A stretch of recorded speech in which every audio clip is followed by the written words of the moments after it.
বিষয়ে সবাই ঝাঁপিয়ে পড়েছে। বাংলাদেশের মানুষের, আমি সবসময় বলি, তাদের দরকার যোগ্য লিডারশিপ। এদেশের মানুষের ভিতরে যে কর্মস্পৃহা আছে, আমি 10 বছর প্রবাসে ছিলাম, আমি দেখেছি বাংলাদেশি শ্রমিকদের যে ডিমান্ড, অন্য কোনো দেশের শ্রমিকদের এত ডিমান্ড নাই। কারণ বাঙালি কাজের ব্যাপারে খুবই সিরিয়াস, যদি তাদেরকে সেরকম নেতৃত্ব দেওয়া যায়। আসন্নফ ফাউন্ডেশন এখানে প্রতিদিন 1.5 থেকে 2,000 মানুষ কাজ করছে। আমি সকাল থেকে রাত পর্যন্ত তাদের সাথে এখানে থাকছি, এখানে খাচ্ছি। আমি আজকে আমার মসজিদে জুমার নামাজ পড়তে যাচ্ছি না, আজকে আমি এখানে জুমার নামাজ পড়বো, বিকজ এই মানুষগুলো তাদের সব কিছু ফেলে চলে আসছে। আমি তাদের কীভাবে যাই? তারা যদি যোগ্য নেতৃত্ব দিতে পারেন, তাহলে এদেশের মানুষকে দিয়ে দেশটাকে স্বর্ণ বানানো সম্ভব। জি, আমার নাম আশিস কুমার রায়। আমি আসছি টাঙ্গাইল নাসির ফ্লোট ক্লাস থেকে। তো আমি স্বেচ্ছায় এখানে আসছি মানব সেবার জন্য। তো এখানে এসে একটা নতুন পরিবেশ দেখছি যে মানুষের জন্য মানুষ কত কিছু করতে পারে, ধর্মবর্ণ নির্বিশেষে সবাই পাশে দাঁড়ায়। এটাই হলো ঐক্যের বাংলাদেশ। স্বাধীন বাংলাদেশ মানেই ধর্মবর্ণ নির্বিশেষে সবাই একটাই ধর্ম, মানব জাতি। এখানে কি কোনো বৈষম্য দেখছেন আপনার প্রতি? এখানে কোনো বৈষম্য নাই। এখানে আমার একটা ওলামা ভাইও যেরকম, আমিও তাদের সাথে তেমন। আমরা একসাথে বসে খাবার খাই, একসাথে ঘুমাই, একসাথে জার্নিং করি। যেমন আমি যখন গাড়ির ছাদে থাকবো, সেও আমার পাশে থাকবে। আমি যখন খেজুর খাবো, সেও খেজুর খায়। আমরা একসাথে থাকি সবাই। এই পরিবেশটা আপনার কেমন লাগছে? আমার কাছে জি, এই পরিবেশটা খুব সুন্দর লাগতেছে। এমনকি আমি নিজে ধন্য মনে করি এই পরিবেশে এসে দাঁড়াতে পারে। আর অসংখ্য ধন্যবাদ যে এই ফাউন্ডেশনটা আরও উন্নতি অগ্রসরের দিকে আগাক। কেমন লাগতেছে এখানে আসা? জি, এখানে এসে খুব ভালো লাগতেছে। আমরা সাধারণত জানি যে হিন্দু মুসলিম বৈষম্যতা থাকে, কিন্তু এখানে এসে আমি কোনো বৈষম্যতা দেখতেছি না। আমার ওলামা ভাইও যেভাবে থাকে, আমিও সেভাবে এখানে আছি।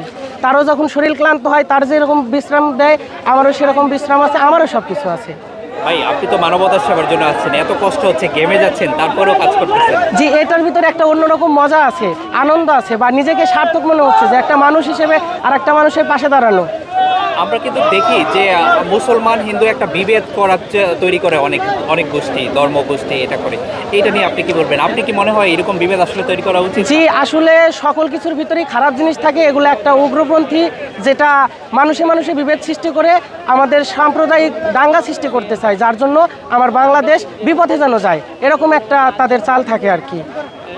আপনি এখানকার পরিবেশ, এখানে এসে আপনি ধন্য মনে করছেন বললেন একটু আগে, তারপর এখানে কি করতেছেন আসলে? জি, এখানে আমরা তাকে লোড করতেছি, দুস্থদের পাশে দাঁড়ানোর জন্য যে ত্রাণ সামগ্রী আছে লোড করছে। এমনকি বিভিন্ন জায়গায় যেমন ফেনী, লক্ষ্মীপুর, নোয়াখালী, এইগুলা জায়গায় যায় মাল আনলোড করে দুস্থদের মাঝে দিয়ে আবার এখানে আসতেছি। ভাই, আপনার নাম কি? আমার নাম শান্তিগোপাল হালদার। অবশ্যই ভালো লাগতেছে এবং এখানকার পরিবেশ খুবই ভালো। এবং হচ্ছে এখানকার পরিবেশে আরেকটা জিনিস সুন্দরভাবে ফুটে উঠছে, এখানে কে মুসলিম কে হিন্দু এটা বোঝা যাচ্ছে না। এখানে সবাই সবার এক হাতে হাত মিলে, কাঁধে কাঁধ মিলে কাজ করতেছি। এখানে হিন্দু মুসলিম কোনো ভেদাভেদের সুযোগ নাই। সব মিলিয়ে আপনার কেমন লাগতেছে?